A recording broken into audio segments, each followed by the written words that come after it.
Commander Dejo Kim stood on the bridge of the civilian ore carrier New Busousan, watching morning ferries descend to Tianyangravor's surface. The planet below looked serene, patches of green farmland stitched around the silver shine of mining complexes. 50,000 settlers lived down there. 15 years of labor had built this colony out of wilderness. At the communications station, Hyejin Choi, young and fresh from the academy, suddenly stiffened. Commander, unknown contacts on long-range sensors. 15 ships. Very large. Dejo walked to her console. Do they have identification transponders? She shook her head. No response to our standard greetings. No signal of any kind. A tightness formed in Dejo's gut. In all his decades in deep space, he had never seen unidentified vessels this far from major trade routes. The frontier was usually peaceful. Strangers did not appear here. Put me on general broadcast. Channel open, Commander. This is Commander Dejo Kim of the civilian vessel New Busousan. You are entering Tianyang colony jurisdiction. Identify yourselves and state your intent. Silence answered. Down on the planet, Dr. So-Young Park leaned over a microscope, cataloging native plants. Her assistant Junho burst into the lab. Doctor, you need to come outside. Now. She stepped out into sunlight. Dark shapes streaked across the sky, angular, sharp, predatory. Not human ships. On the New Busousan, the truth became undeniable. Warships. The vessels angled toward the planet with weapons already charged. Commander, they're powering weapons, Hyejin cried. Emergency channel Earth Command. Patch through to Admiral Jin-Woo Lee. Transmission delay is 20 minutes, she warned. Send it anyway. Helm, take us off orbital track, maximum thrust. The alien ships fired.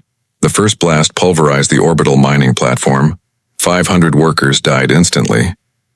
The second beam sliced the colony's communications satellite. The third struck New Busousan. The bridge shook violently. Red lights flooded the deck. The smell of burning circuitry filled the air. Hull breach on deck 7. Atmosphere venting. Did our distress call get out? Dejo shouted. Hyejin nodded, tears forming. Yes, Commander, just before the satellite went down. Below, the massacre began. White lances of energy rained down on Tianyangravar. The colony's capital vanished in a blinding flash. Mining facilities melted like ice. Dr. Park shoved her assistant toward the shelter entrance, but the research station erupted before she could follow. The aliens weren't conquering the colony. They were erasing it. Half the crew dead, the New Busousan limped away from the burning world. Hyejin kept transmitting, voice shaking. Civilian vessel New Busan. Tianyangravar is destroyed. 50,000 civilians, gone. 20 light-years away, Admiral Jin-Woo Lee listened to the recording in frozen silence. They killed everybody. He looked out at Earth, peaceful, unaware.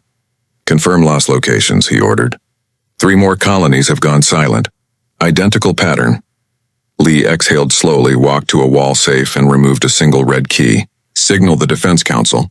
Declare Code Black. His aide froze. Sir, Code Black hasn't been used in 50 years. I know. Lee inserted the key. Begin Thunder Soul activation. Across the solar system, dormant facilities awakened. At the Titan shipyards, massive doors opened for the first time in half a century. Construction robots swarmed over a black armored hull, 5 kilometers long. Thunder Soul, a ship built not to fight wars, but to end them. Commander Woo Jin-Han, newly assigned as commanding officer, watched the awakening warship. Commander Mira Song whispered, "It's enormous. I didn't realize how massive it really is." We never built Thunder Soul to win battles, Han said. We built it so battles would never happen. Below decks, Chief Engineer Bo Ram-Yun, one of the original designers, fought with stubborn systems. These engines aren't just hardware, she muttered. They're practically alive. As power cycled through the ship, the hull lit with glowing patterns. Thunder Soul remembered itself. Their first encounter came quickly. A Vorak patrol of 3 warships detected Thunder Soul and moved to attack. Commander, the patrol is locking weapons, Lieutenant Hyejin Lim reported. 1 forward main gun, Han ordered. Minimum yield. The weapon fired soft, almost gentle. The lead Vorak ship vanished. Not destroyed, removed. The other 2 fled in panic. Pursue and destroy? Lim asked. No, let them spread fear. Vorak communication networks erupted into panic. Thunder Soul began the hunt. Jump in, fire, jump out, no warnings, no mercy. 7 Vorak ships destroyed on the first day, 24 disabled the next, given 5 minutes to send final messages. Then erased. War Prime Krulex, leader of the invasion fleet, stared in disbelief. 1 human ship is destroying my entire armada. His superiors demanded victory.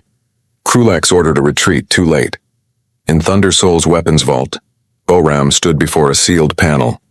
Storm protocol armed. Commander, once we fire this, the entire galaxy will detect the energy spike. How many Vorak aboard that fleet? About 150,000. And how many humans did they kill?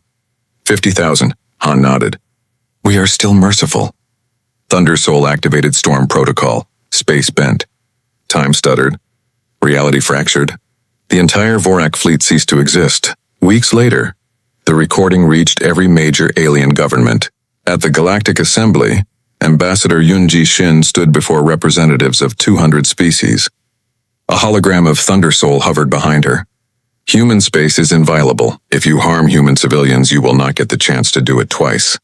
A representative shouted, "Are you threatening us?" Yoonji smiled politely. "No, I'm stating the facts." Thunder Soul did not retire. Commander Han reduced his crew to 4 volunteers. Boram Yoon, Chief Engineer Latir Yejin Lim, Gunnery Kyung-woo Nam, Intelligence Commander Han, Commanding Officer. They called themselves the Watchers. Whenever a new species tried pushing humans, Thunder Soul appeared. When the hegemony of Rix attempted to seize a human colony, they broadcast, "Surrender your world or be destroyed." The colonial governor answered calmly, "Leave human space." Final warning, they laughed. Thunder Soul arrived. 20 warships became dust in under 90 seconds. "New Shanghai, this is Commander Han," he transmitted. "Pest problem has been resolved." On Earth, Dr. Hana Kim presented her final report. "Other species aren't just cautious. They're afraid of us." Admiral Lee looked out at Earth, peaceful, safe. Good. Fear keeps predators honest. Thunder Soul taught the galaxy a lesson humanity had tried to forget. Humanity prefers peace. Never mistake that for weakness. Because when humans decide on war, they do not lose.